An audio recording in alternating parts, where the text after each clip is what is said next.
발목을 살짝 접질렀는데 왜 이렇게 오래 가는 거야? 혹시 이런 경험 있으신가요? 저도 3주 전에 운동을 하다가 발목을 살짝 접질렀는데요. 접지르고 나서도 걸을 때 통증이 없어서 크게 다친 게 아니라고 생각하고 처음에는 대수롭지 않게 넘겼는데요. 다음날 일어나 보니 발목이 통통 붓고 퍼렇게 멍이 들었더라고요. 붓기가 점점 심해지고 멍이 퍼지고 걸을 때마다 찌릿한 느낌까지. 지금은 회복을 하고 발목 보호대를 착용하고 운동을 하고 있는데요. 제가 경험하고 습득한 지식을 같이 공유해 드리려고 합니다. 많은 분들이 저처럼 괜찮겠지? 하고 그냥 넘어가지만 발목 접질림은 단순 타박상이 아니라 인대 손상이기 때문에 회복 속도가 느리고 제대로 관리하지 않으면 재발과 만성화로 이어질 수 있습니다. 이번 영상에서는 발목을 접질렀을 때 가장 먼저 해야 할 초기 대처법, 냉찜질과 온찜질의 정확한 타이밍, 회복을 앞당기는 음식과 회복을 방해하는 음식, 운동을 재개해도 되는 타이밍 체크리스트, 재활운동 추천까지 이 4가지를 깔끔하게 알려드릴게요. 이래서 발목 부상이 오래 가는구나. 확실히 이해하고 관리하는 법까지 가져가세요. 발목을 삐끗하면 24시간에서 48시간 이내에 어떻게 관리하느냐가 회복을 좌우합니다. RIC 이 6번만 기억하세요. 첫째, 레스트 휴식. 발목에 부담을 주지 말고 가능하면 사용을 줄이세요. 조금 아프지만 괜찮겠지 하고 걷거나 운동을 하면 인대 손상이 악화될 수 있습니다. 둘째, 아이스 냉찜질. 하루 3에서 4회. 한 번에 15분에서 20분씩 냉찜질을 해주세요. 얼음팩은 반드시 수건에 싸서 사용하고 피부에 직접 닿지 않게 조심하세요. 붓기와 통증을 빠르게 완화할 수 있습니다. 셋째, 컴프레션 압박. 압박 붕대나 발목 보호대를 사용하면 붓기와 뇌출혈을 줄이는 데 도움이 됩니다. 단, 너무 세게 감으면 혈류가 방해되니 살짝 조이는 정도로만 해주세요. 넷째, 엘러베이션 거상. 발목을 심장보다 높게 올려두면 붓기 감소에 좋아요. 잠잘 때에도 베개 위에 발을 올려두면 회복이 더 빨라집니다. 이런 증상이 있다면 병원에 꼭 가세요. 통증이 점점 심해질 때, 발을 디딜 수 없을 때, 멍이 퍼지거나 열감이 있을 때, 붓기가 2일에서 3일이 지나도 빠지지 않을 때, 꼭 병원에 가서 진찰을 받으셔야 해요. 발목을 삐끗하면 가장 먼저 떠오르는 게 찜질이죠. 그런데 냉찜질과 온찜질은 시기마다 역할이 완전히 다릅니다. 첫째, 냉찜질. 부상 직후부터 2일에서 3일차까지는 꼭 냉찜질을 해주세요. 왜냐고요? 부상 초기엔 인대가 손상되면서 출혈과 염증이 생깁니다. 이때 냉찜질은 혈관을 수축시켜서 붓기와 통증을 완화시켜줘요. 하루 3에서 4회. 15분에서 20분씩 얼음팩을 수건에 싸서 대세요.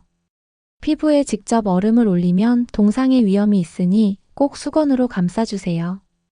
잘 모르고 온찜질을 했는데 괜찮을까요? 네. 한두 번 정도는 큰 문제가 없지만 초기에는 뜨거운 찜질이 오히려 혈관을 확장시켜서 붓기를 악화시킬 수 있으니 피하는 게 좋아요. 둘째, 온찜질. 3일 이후 붓기와 열감이 가라앉으면 온찜질을 해주세요. 왜냐고요? 온찜질은 혈액순환을 촉진해서 회복을 돕습니다. 하루 2에서 3회, 15분 정도 발목을 따뜻하게 해주세요. 아직 열감이 있거나 붓기가 남아있다면 온찜질은 조금 더 기다리세요. 온찜질을 너무 빨리 시작하면 혈관을 확장시켜서 염증을 더 악화시킬 수 있어요. 즉, 붓기가 더 심해지거나 멍이 더 퍼질 수 있는 상황이 되는 거죠. 찜질만 잘해주면 관리는 끝난 거 아닌가요? 절대 아닙니다. 발목 인대는 근육보다는 혈액 공급이 적은 조직이라서 겉으로는 멀쩡해 보여도 회복이 굉장히 느려요. 이럴 때는 몸속에서 재생을 돕는 영양소를 충분히 공급해주는 것이 정말 중요합니다. 저도 최근에 발목을 삐끗했을 때 통증이 없으니까 괜찮겠지? 하고 아무거나 먹고 지냈거든요. 그런데 붓기는 어느 정도 빠졌는데 멍이 아직 많이 남아있고 발목이 늘 피곤한 느낌이 남더라고요. 반대로 같은 시기에 다친 친구는 먹는 거를 신경 써서 챙겨 먹었더니 붓기도 훨씬 빨리 빠지고 재활도 저보다 훨씬 빨리 끝났어요. 이 차이가 뭘까요? 바로 먹는 것의 차이였습니다. 인대와 근육을 만드는 재료가 부족하면 아무리 쉬어도 몸이 회복할 수가 없어요. 아니, 음식이 그렇게 큰 역할을 해요? 하실 수 있지만 인대는 콜라겐, 단백질, 미네랄로 구성되어 있기 때문에 무엇을 먹느냐에 따라 회복 기간이 몇 배 차이가 납니다. 첫째, 단백질. 단백질은 인대, 근육, 손상된 조직을 직접 재생하는 원료입니다. 단백질이 부족하면 아무리 쉬어도 회복이 더딜 수밖에 없어요. 또한 단백질은 근육량을 유지해서 재부상을 예방하는 데도 정말 중요해요. 닭가슴살, 계란, 두부, 연어, 콩류 같은 걸 하루 한 끼 이상 반드시 넣어주세요. 예를 들어 아침에는 삶은 달걀 2개와 두유, 점심에는 닭가슴살 샐러드와 현미밥, 저녁에는 연어구이와 채소, 이렇게 조합해서 드셔보세요.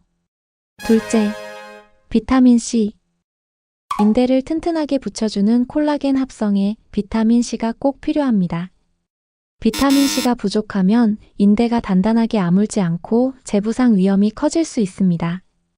파프리카, 브로콜리, 키위, 딸기를 하루에 2에서 3회로 나눠 먹는 게 좋아요. 왜 나눠서 먹을까요? 비타민C는 물에 잘 녹고 몸에서 금방 배출되기 때문에 한 번에 몰아서 먹기보다는 아침, 점심, 저녁에 조금씩 먹는 게 가장 효과적이에요. 셋째, 오메가3.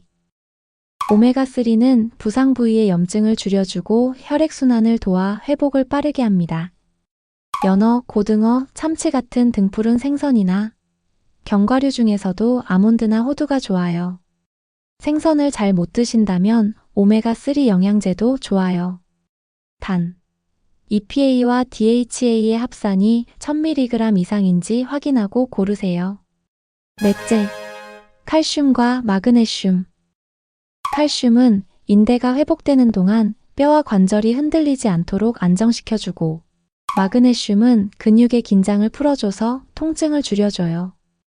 칼슘의 대표적인 음식은 우유, 멸치, 치즈, 요거트이고, 마그네슘의 대표적인 음식은 시금치, 아몬드, 해조류입니다.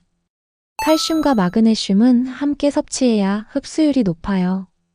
우유 한 잔과 견과류 한 줌, 멸치볶음과 시금치나물, 이렇게 짝꿍으로 같이 챙겨주세요.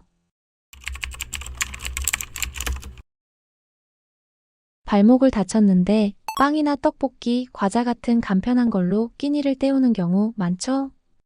또는 햄버거나 라면 같은 인스턴트 음식이나 짠 음식과 달달한 음료로 식사를 대충 해결하기도 하고요. 이렇게 단백질이나 채소가 거의 없는 불균형한 식사를 반복하다 보면 몸이 회복하는 데 필요한 재료가 턱없이 부족해져요. 결국 인대가 아물어야 할 시점에 몸 안에 필요한 영양소가 없어서 염증이 길게 가면서 붓기가 오래가고 멍도 잘 안 빠지는 상황이 생길 수 있습니다. 결국 회복 속도가 2~3배 늦어질 수 있어요.